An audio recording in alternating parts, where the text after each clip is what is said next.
विद्यार्थी मित्रांनो, आज तुमचं जिद्द करिअर अकॅडमी मध्ये सहर्ष स्वागत आहे। आज काल आपण भाग 1 मध्ये मराठी हा टॉपिक घेतला होता, पण आज आपण थोडा वेगळा टॉपिक घेणार आहोत। तरी आज आपण गणिताचं टॉपिक घेणार आहोत, ते आहे संख्याज्ञान। संख्याज्ञान म्हणजे आपल्याला त्याच्यामध्ये संख्येची ओळख करायची। तर कशी ओळख करायची की समसंख्या, विषम संख्या, त्याच्यानंतर आपल्याला त्यांची बेरीज, नैसर्गिक संख्या, त्याच्यानंतर परिमेय संख्या, अपरिमेय संख्या आणि रोमन संख्या हे सुद्धा आपल्याला बघायचे आहे। आपल्याला हे टॉपिक शिकायचे आहे याच्यामध्ये। तर कोणते कोणते टॉपिक? पहिला टॉपिक घेणार आहोत आपण रोमन अंक, रोमन अंक। दुसरा घेणार आहोत आपण परिमेय संख्या, दुसरा टॉपिक घेणार आहोत आपण अपरिमेय संख्या, तिसरा टॉपिक घेणार आहोत आपण समसंख्या, समसंख्या व त्यांची बेरीज, आणि तिसरा टॉपिक घेणार आहोत आपण विषम संख्या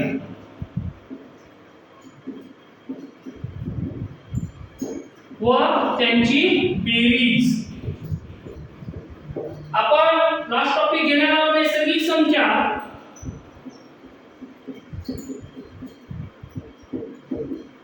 नैसर्गिक संख्या व त्यांची बेरीज। बघा, आपल्याला एवढे टॉपिक सगळे आजच्या लेक्चर मध्ये शिकायचे। तर बघा, रोमन अंक म्हणजे आपल्याला कोणत्याही संख्येमध्ये रोमन अंक हा लिहिता आला पाहिजे।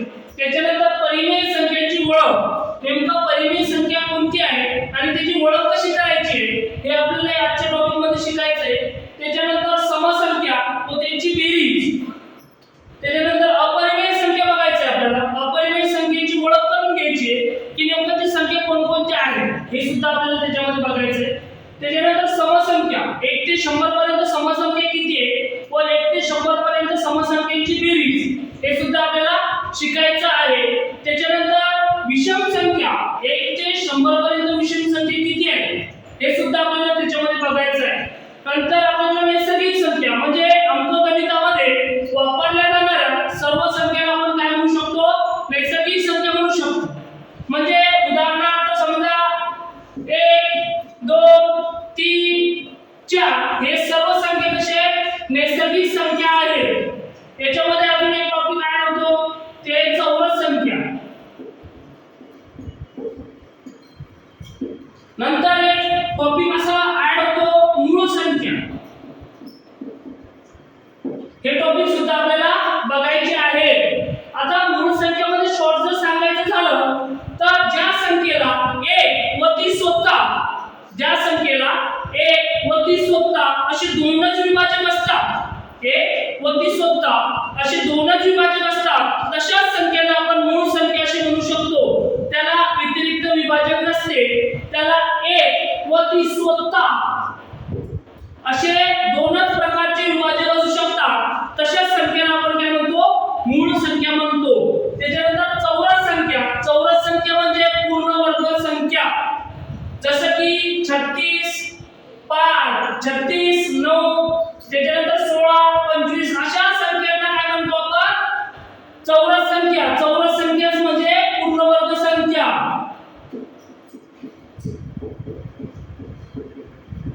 चौरस संख्या म्हणजे पूर्ण वर्ग संख्या। आज हे टॉपिक आपण या लेक्चर मध्ये कव्हर करणार आहोत। तर बघू, आपण पहिले रोमन अंक बघू।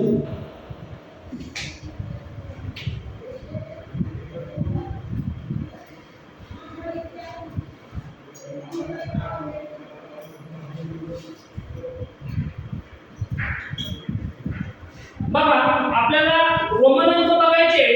आपल्याला माहिती असणं आवश्यक आहे 1 ते 1000 पर्यंत, अब्ज पर्यंत आपल्याला रोमन अंक लिहिता आले पाहिजे। ते लिहिण्यासाठी 1 ते 10 पर्यंत कोणकोणते रोमन अंक आहेत हे आपल्याला समजले पाहिजे। तर आपण या ठिकाणी लिहून घेऊया 1 2 3 4 5 6 7 8 9 आणि 10। हे झाले आपले संख्या, काय झाले ते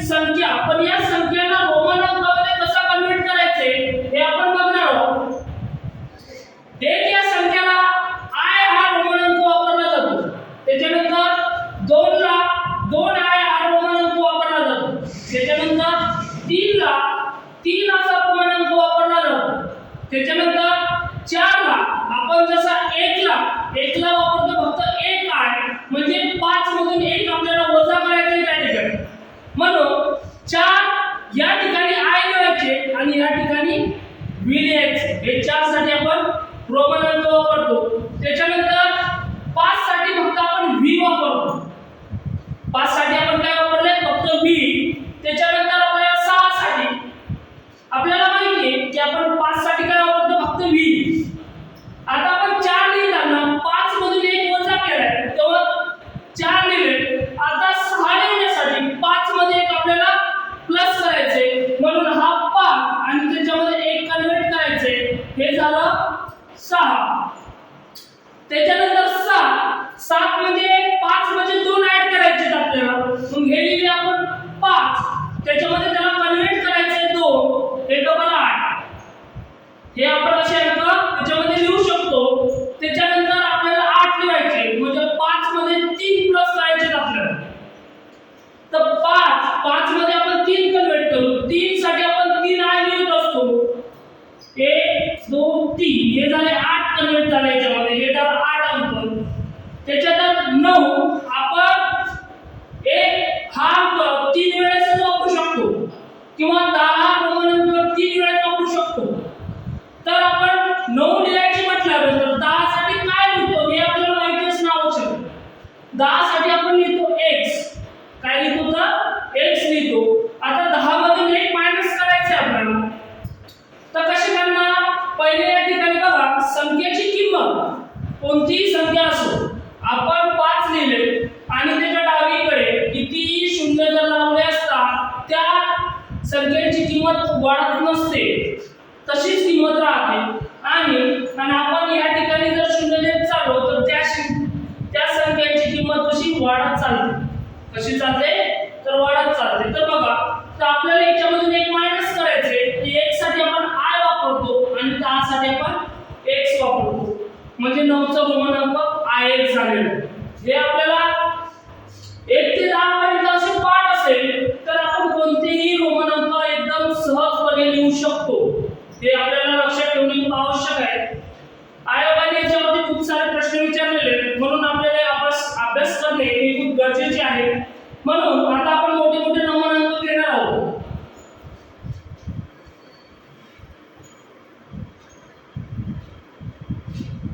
आता समजा आपल्याला कोणताही रोमन अंक विचारला असता, कोणता पण रोमन अंक विचारला असता तर आपल्याला लिहिता आला पाहिजे. समजा मी इथे संख्या लिहिली 50, इथे 39, इथे 30, इथे 20, इथे 400, 49 पहिले 100 चं घेऊ आपण. 100, 70, त्याच्यानंतर 80, त्याच्यानंतर 40. आपण 3 अंक घेऊ. आता 3 अंक कसे घ्यायचे? तर 349, 500, त्याच्यानंतर 505, त्याच्यानंतर 878, त्याच्यानंतर आणि 1000. हे साठी लिहिणार आहोत. तर बघा 50 साठी आपण रोमन अंक वापरतो यल. 50 साठी काय वापरतो? तो यल. आता बघा 39 लिहिण्या अगोदर आपल्याला 30 लिहावं लागेल. किती लिहावं लागेल? 30. तर 30 साठी आपण 3 10 लिहू शकतो. किती लिहू शकतो? 3 10 लिहू शकतो. तर 10, 20 आणि 30. आता झाले 30. आता 9 लिहायचं. आपल्याला माहिती आहे 9 कसे लिहितो आपण? तर x लिहितो. आता त्याच्यानंतर आपल्याला फक्त 30 लिहायचे. तर 30 साठी 3 10 x आणि x हे झाले 30 रोमन अंक.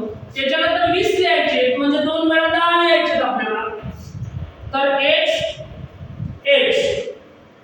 त्याच्यानंतर 100 लिहायचे आपल्याला. 100 साठी आपण c हा रोमन अंक वापरतो. कोणता वापरतो? तर c. त्याच्यानंतर 70 साठी कसं लिहायचे? तर बघा 50 मध्ये आपल्याला 20 ऍड करायचे. किती ऍड करायचे? 20 करायचे. तर आपण आपलं बघितलं आपण 50 साठी काय वापरतोय? यल. 50 साठी काय वापरतो? यल. आता झाले 50. आता 50 मध्ये काय ऍड करायचे? आपल्याला 20 ऍड करायचे. काय ऍड करायचे? तर 20.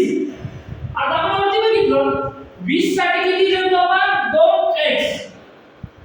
म्हणजे हे 50, 60 आणि 70. आता बघा 80 लिहायचे आपल्याला. 80 तर आपल्याला पहिले 50 लिहावं लागेल.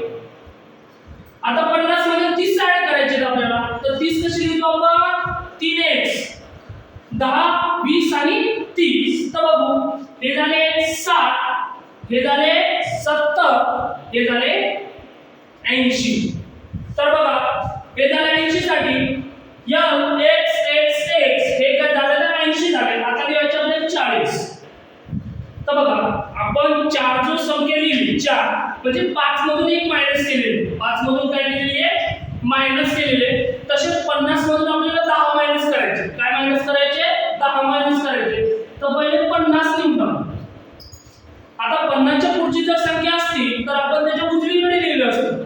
आता 50 च्या मागे 40 म्हणजे 50 मध्ये आपल्याला आता 10 मायनस करायचे. काय करायचे 10 मायनस करायचे. हे झालं x l म्हणजे 40.